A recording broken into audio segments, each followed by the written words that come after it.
Yola çıxan ayını maşın vurub. Hadisə ötən gecə Qaraməryəm İsmayıllı Şəki magistral avtomobil yolunun Baskal qəsəbəsi ərazisindən keçən hissəsində baş verib. İlkin məlumata görə turizm şirkətinə məxsus avtomobil hərəkətdə olarkən qəfil yola çıxan ayını vurub. Nəticədə ayı tələf olub, nəqliyyat vasitəsinə isə ciddi ziyan dəyib. Axşam evimizə gedirdim. Getdim gördüm ki, bir dənə maşın ayını vurubdu. Ayda düşüb sərciyin qırağına. Maşın bir balaca əzilmişdi. Yəni bir nəfər də xəsarət almışdı. Qabaqda oturan şəxs xəsarət almışdı.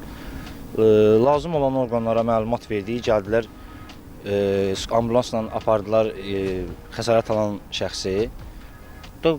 Lazım olan yerlərə də zəng olundu. Gəldilər, ayını zadı oradan polislər, nə bilim, qoruğun işçiləri zad gəldilər, götürdülər, apardılar. Sakinlərin sözlərinə görə son günlər İsmayıllının Tircan və Maçaxı kəndlərində də ayıların yaşayış məntəqələrinə yaxınlaşması halları müşahidə edilir. Bu isə həm insanlar üçün təhlükə yaradır, həm də təsərrüfatlara ziyan vurur. Neçə dəfələrlə, bax, uşağı qovub oradan, gəlib buradan, çəpərdən tullananda uşaqlar görüb, uşaq məcbur qaçıb ayı tullanıb şeyə.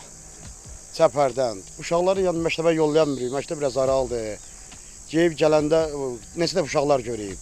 Meyvə qalmayıb. Ağaclar qırıb tökülüb bir şey həyətə girib.